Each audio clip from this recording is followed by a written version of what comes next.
আজকে আমি দেখাবো ঘরোয়া পদ্ধতিতে কিভাবে রেস্টুরেন্টের মতো ফুচকা পোলাও বানানো যায়।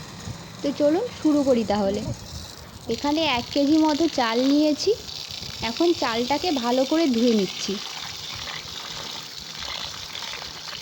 ধুয়ে নেওয়ার পরে চালটাকে 20 মিনিট মতো ভিজিয়ে রাখবো। ততক্ষণে আমি মশলাগুলো সব রেডি করে নেব। অন্যদিকে একটা হাঁড়িতে পরিমাণ মতো জল নিয়ে উনুনে বসিয়ে দেব।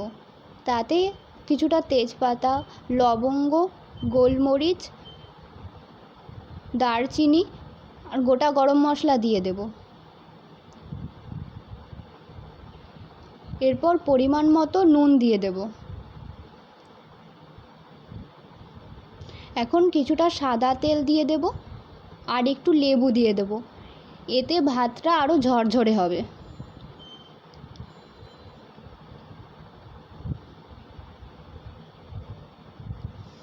এরপর ঢাকনা দিয়ে দেব জলটা ফোটার জন্য।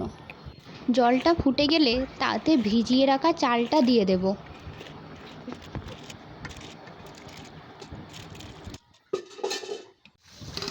এরপর ঢাকনা দিয়ে দেব সেদ্ধ হওয়ার জন্য। ততক্ষণে আমি কিছুটা স্যাফরন কালার মিশিয়ে নেব জলে।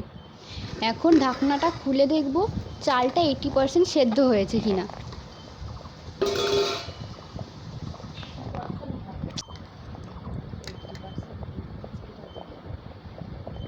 আমার চালটা 80% সেদ্ধ হয়ে গেছে। এরপরে ভাতটা থেকে জলটা ঝরিয়ে নেব। এখন একটা হাঁড়িতে একটু ঘি আর একটু সাদা তেল দিয়ে ভালো করে মাখিয়ে নেব।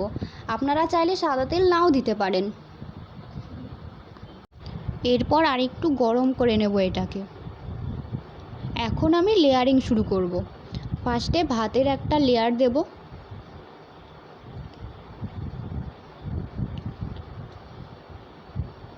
এরপর ভেজে রাখা কাজু আর কিশমিশ দিয়ে দেব। এখন কিছুটা গরম মশলার গুঁড়ো ছড়িয়ে দেব।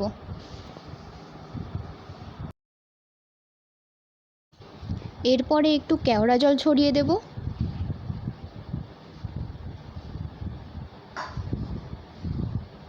তারপরে ধার দিয়ে একটু ঘি ছড়িয়ে দেব।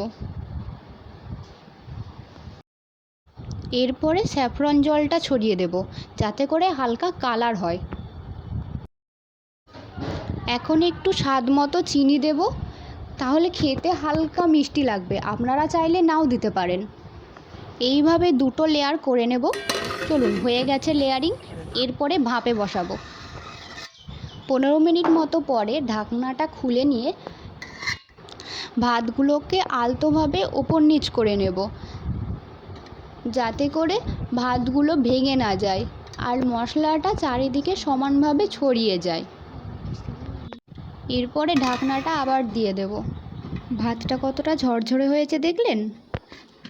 5 মিনিট মতো পরে ঢাকনাটা খুলব। বাহ, কি সুন্দর ভাপ উঠেছে দেখছেন? আমার ফুচকা পোলাও রেডি। এবার এটা মাটন কষা বা চিকেন কষার সঙ্গে দারুণ জমবে। আপনারাও বাড়িতে ট্রাই করে দেখতে পারেন। কেমন লাগলো রেসিপিটা কমেন্টে জানাবেন। ভালো লাগলে একটা লাইক করে দেবেন। আর এইরকম মজাদার রেসিপি পেতে চ্যানেলটাকে সাবস্ক্রাইব করতে ভুলবেন না। ধন্যবাদ।